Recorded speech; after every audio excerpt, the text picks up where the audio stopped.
সম্পাদক পশুপতি মণ্ডল বলেন, উপস্থিত সকল মায়েদের গৈরিক অভিনন্দন ও নমস্কার। প্রতিকূল পরিবেশ উপেক্ষা করে সকাল থেকে সভাস্থলে উপস্থিত থাকার জন্য মায়েদের এই সম্মান প্রাপ্য। বক্তব্যের শুরুতেই রাজ্যের রাজনৈতিক প্রেক্ষাপটের কথা তুলে ধরে তিনি বলেন, 4 তারিখের পরই খোলা আকাশের নিচে সভা করা সম্ভব হয়েছে। অতীতে বিজেপি বা রাষ্ট্রবাদী মতাদর্শের কথা বলতে গেলে শ্রোতা মিলত না। আজ সেই পরিস্থিতির বদল ঘটেছে।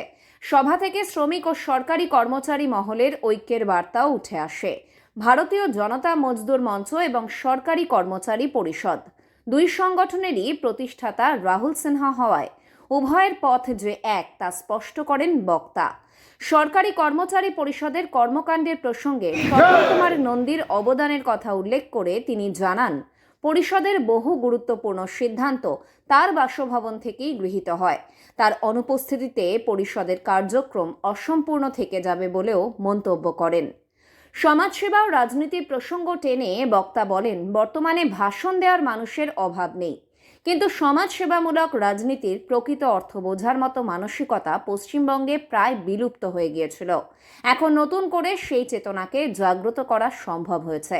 সভায় উপস্থিত নারায়ণবাবুর মতো গুণীজনদের রাজ্য তথা দেশ পরিচালনার যোগ্য বলে উল্লেখ করে তাদের সান্নিধ্যকে সৌভাগ্য আখ্যা দেন তিনি। তার মতে এটি ভারতীয় সংস্কৃতি, রাষ্ট্রবাদ ও জাতীয় চিন্তাধারার প্রতিফলন। সর্বভারতীয় ভারতীয় জনতা মজদুর মঞ্চের সাধারণ সম্পাদক পশুপতি মণ্ডল স্পষ্ট করেন, এটি কোনো স্থানীয় বা ক্ষুদ্র পরিসরের সংগঠন নয়। 2, 7 বা 10 জনকে নিয়ে গড়ে ওঠা মঞ্চ এটি নয়। এটি একটি সর্বভারতীয় সংগঠন এবং সারা দেশেই এর কার্যক্রম বিস্তৃত। আগ্রহীদের সংগঠনের ওয়েবসাইট www.bjmm.org পরিদর্শনের পরামর্শ দেন তিনি। কর্মী সমর্থকদের উদ্দেশ্যে তার নির্দেশ, অবিলম্বে সদস্য পদ গ্রহণ করে নেতৃত্বের মাধ্যমে ইউনিট গঠন করতে হবে। নিয়ম শৃঙ্খলা মেনে সংগঠনকে এগিয়ে নিয়ে যেতে হবে। সরকারি সুযোগ সুবিধা আদায় থেকে শুরু করে শ্রমিক শ্রেণীর প্রাপ্য অধিকার নিশ্চিত করা, সর্বক্ষেত্রেই আন্তরিক প্রচেষ্টা চালানো হবে। অলংকৃত ভাষণ নয়, বাস্তব কাজের মাধ্যমেই মানুষের পাশে দাঁড়ানোই সংগঠনের মূল লক্ষ্য বলে জানান তিনি। পরিশেষে আমাদের সরকার এলে সেদিকে যথেষ্ট থাকবে, এটাও আমরা খুব আনন্দের সঙ্গে বলছি। মৎস্যজীবীদের নিয়ে আমাদের চিন্তাভাবনা চলছে। আমাদের সরকার সেটা ভাববে, যেহেতু এটা ম্যানিফেস্টোতে ছিলেন, ওটা অগ্রাধিকার দেওয়া ছিল। আমরা বলেছিলাম 1.5 কোটি মৎস্যজীবী আমাদের আছেন পশ্চিমবাংলায়। আমাদের যদি পশ্চিমবাংলায় কোনো যদি পরিবর্তন হবে তখন দেখা যাবে যে আমরা এই সম্প্রদায়কে, মৎস্যজীবী সম্প্রদায় যারা অবহেলিত ছিল, তাদের আমরা ব্যাপকভাবে আমাদের উন্নতি কল্পে তাদের আমরা দেখব। এটাই আমাদের অভিজ্ঞতা এবং করবো সেটা। আজ এসেছিল সেগুলো আপনারা জানেন, দীর্ঘ আগেকার 34 বছর, তারপরে 15 বছর মানুষ বিভিন্ন সোসাইটির মধ্যে যে দুর্নীতিটা ছিল, এই সোসাইটিটা একটা ভূগোল ভাষা ছিল, আপনারা সবাই জানেন, নতুন বলার কিছু নেই। আমরাই মানে যে সোসাইটির মধ্যে ভূগোল ভাষা ছিল আমরা সেগুলো ভেঙে দেবো। আমরা নতুনভাবে নির্বাচিত যারা হবে, সুস্থভাবে নির্বাচন হবে এবং প্রত্যেকটি মৎস্যজীবী যারা সেখানে পার্টিসিপেট করতে পারে এবং তাদের প্রতিনিধি থাকবে, তাদের মূল্যায়ন করা হবে, এই অঙ্গীকার করছি এবং তাদের সঙ্গে আমরা আছি, এই বিশ্বাস আমরা রাখি।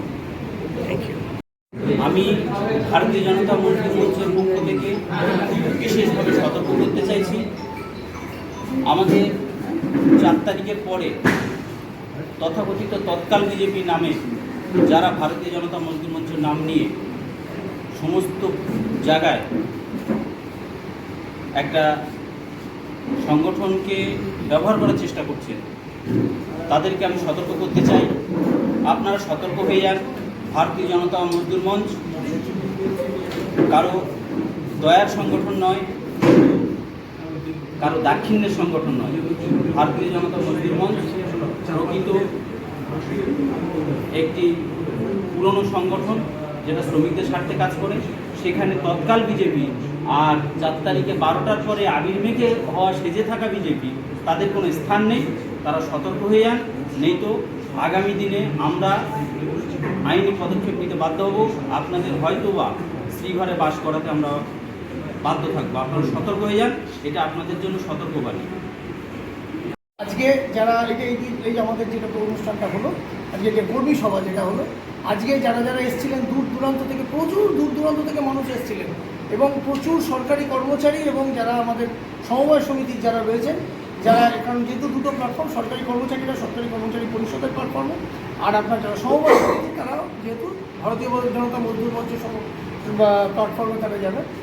এটা একটা আমরা বার্তা দিলাম যে সরকারি কর্মচারী পরিষদ এবং ভারতীয় জনতা মজদুর মঞ্চ দুটো সাইড বাই সাইড চলে প্রতিটা মানুষের, খেটে খাওয়া মানুষ এবং সরকারি কর্মচারীদের প্রতিটা দাবি দেওয়া আমরা সরকারের কাছে পৌঁছে দেবো। কারণ 2015 সাল থেকে সরকারি কর্মচারী পরিষদ স্থাপিত হয়েছিল। রাহুল, আমাদের মাননীয় রাজ্য সভাপতি মাননীয় রাহুল সিনহা, তিনি আমাদের ফাউন্ডার ছিলেন। পরবর্তীকালে আমাদের 2021-এ যখন রাজ্য সম্মেলন হয়, তখন আমাদের উপর সেখানে আমাদের যিনি রাজ্য সভাপতি ছিলেন মাননীয় শ্রী দিলীপ ঘোষ মহাশয়, তিনি এখানে আমাদের রাজ্য সভাপতি ঘোষণা করেছিলেন আমাদের সরকারি কর্মচারী পরিষদের শ্রী দেবাশিস শীলকে, কিন্তু উনি আজকে খুবই অসুস্থ, উনি আজকে আসতে পারেননি। তাই আমাদের এখানে বাকি নেতৃত্ব এখানে উপস্থিত আছেন, যারা আমাদের এখানে কলকাতা জেলার সভাপতি, আমাদের আরেকজন জেলা সেক্রেটারি উনিও আছেন এখানে আমাদের উপস্থিত। আমরা আপনাদের মারফত সকল যারা কর্মচারী এবং আদার্স যারা এসেছিলেন সকলকে গৈরিক অভিনন্দন জানাতে চাই এবং আগামী দিনে আমরা একসাথে চলবো এই জানাতে চাই। Thank you. আজকে 6/6/2026 তারিখে আজকে আমরা ভারতীয় জনতা যে মঞ্চ এখানে যে মিটিং সভা বা সভাটা অনুষ্ঠিত হয়েছে, সেই সভাতে আমরা ফিশারি কোঅপারেটিভ সোসাইটিগুলো অংশগ্রহণ করেছিলাম। তাদের কাছে আমাদের যে অসুবিধাগুলো এবং দাবি দেওয়াগুলো তাদের কাছে জানিয়েছি। যিনি আমাদের সভাপতি আছেন, আমার পাশেই বসে আছেন সভাপতি নন্দী মহাশয়, তার কাছে আমাদের দুঃখের কথাগুলো জানিয়েছি। আশা করব তারা এই দুঃখের কথাগুলো তাদের থেকে জানাবেন এবং আগামী দিনে আমাদের পার্লামেন্টভাবে যে সমস্যার সমাধানটা হবে সেটা আশা করছি। দক্ষিণ বিগত দিনে বারে বারে জলাশয়গুলো দখল বিদখল হয়েছে এবং সেখানে ড্রাগ রেস্টন করেছে এবং সেখানে বিল্ডিং গড়ে উঠেছে। সেক্ষেত্রে আমার সোসাইটিও সেই সমস্যার সমাধান সম্মুখীন হয়েছিল এবং সেটা আমরা পাশাপাশি কর্তৃপক্ষকে জানিয়েছি এবং আইনগত ব্যবস্থা নেওয়ার জন্য বর্তমান জানিয়েছি। আর আমরা আজকে যে ভারতীয় জনতা এবং মজদুর মঞ্চ, সেখানে আমরা আসার সেই ক্ষোভটা রেখেছি যাতে পার্মানেন্ট সমাধান হয়। তার জন্য আমরা যিনি আছেন আমাদের সভাপতি মহাশয়, তাকে আমরা বিশেষভাবে অনুরোধ করি। আপনার নাম আর পরিচয়? আমার নাম হচ্ছে সুবোধচন্দ্র মণ্ডল, পাঁচমিনপুর ব্লক, সোসাইটির নাম হচ্ছে বিবেকানন্দ মৎস্য সমবায় সমিতি।